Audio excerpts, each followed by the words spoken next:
हम लोग बात करेंगे यहाँ पर यूपीएचईईसी से संबंधित, जो आप लोगों का बहुप्रतीक्षित एग्ज़ाम है। और उस एग्ज़ाम्स के लिए जो आपका एडीवीटी 51 का एग्ज़ाम कब तक हो सकता है, मेंबर कब तक बन सकते हैं और कब तक, इन सब को हम लोग पढ़ेंगे। उससे पहले एक जो न्यूज़ आ रही है अभ्यर्थियों के लिए खुशखबरी है। जो मतलब परीक्षारत सूची है उनके लिए क्या जानकारी मिल रही, पहले उस पर बात कर लेते हैं, फिर बात करेंगे कि आपका एग्जाम और आपके नए आयोग के मेंबर सहित कब तक क्या उम्मीद है, उस पर बात करेंगे। पहले देखते हैं क्या न्यूज़ है। परीक्षा सूची के अभ्यर्थियों को मिलेगा मौका। अशासकीय सहायता प्राप्त एडेड महाविद्यालयों में असिस्टेंट प्रोफेसर के पदों पर 2 विषयों में परीक्षा सूची के अभ्यर्थियों को मौका दिया जाएगा। 2 विषयों, इसके लिए रिक्त पदों का विवरण महाविद्यालयों से मांगा गया है।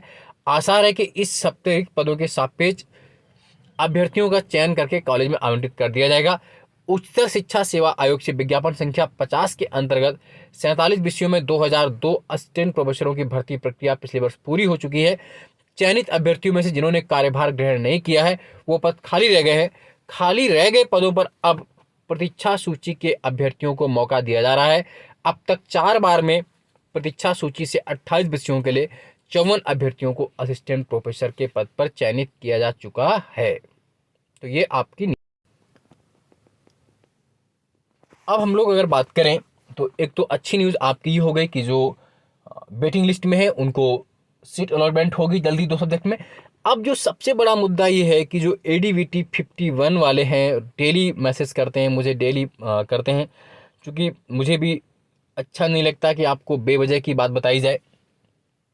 जो जानकारी निकल के आ रही है वो ये है कि नवरात्र लास्ट होते होते अक्टूबर में आपके जो उच्च शिक्षा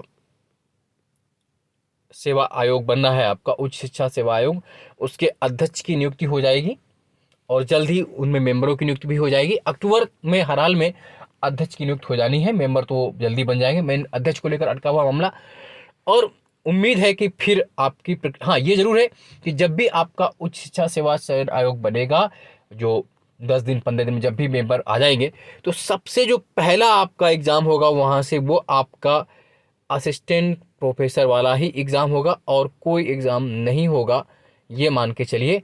और बहुत उम्मीद अभी आप मान के चलिए कि आपका एग्ज़ाम दिसंबर जनवरी में कराया जा सकता है। आप अपनी पढ़ाई को इसी हिसाब से रखें। चुनाव के बाद जाने की उम्मीद बहुत कम है इस एग्ज़ाम की। हाँ हो सकता है, अंतिम सत्य कुछ भी नहीं कहा सकता। जैन धर्म तक मानता है कि शायद बाद है नहीं है, कह सकते नहीं कह सकते, लेकिन अगर जैसे ही जो सूचना मिल रही है कि इस महीने लास्ट तक में अध्यक्ष की नियुक्ति हो जाएगी आपके लिए उच्च शिक्षा सेवा आयोग में, तो वो फिर बहुत तेज़ी से काम हो सकता है। तो आपका एग्ज़ाम दिसंबर जनवरी में कराया जा सकता है। तो अपने लिए आप अभी दिसंबर तक को ही मान के चलें और अपनी पढ़ाई को उसी दिशा में गति दें। हालांकि बड़ा कहना आसान होता है, क्योंकि जब इस परिस्थितियों से कोई कैंडिडेट गुजरता है तो उसके लिए वास्तव में बहुत बड़ी चुनौती होती अपने पेशेंस को बनाए रखना। लेकिन जो 3 चीज़ मैं हमेशा कहता हूँ, धैर्य, लगन और साहस, है ना, पेशेंस, कंटिन्यूटी एंड करेज अगर आपके पास है तो आप कोई भी एग्जाम क्वालिफाई कर सकते हैं इतने लंबे समय में। बहुत आसान नहीं है कहना कि ये सर, आप तो कहेंगे सर आप तो जॉब में है तो आपको ये बहुत आसान लगता है, लेकिन वास्तव में बात सत्य है। जो कैंडिडेट बैठा हुआ है, जो इंतजार कर रहा है, जिसे यही नहीं मालूम है कि मैं एग्जाम कब देना है, अंधेरे में तीर चला रहा है वो, लेकिन जल्द ही आपके लिए प्रकाश की किरण भी आएगी, है ना।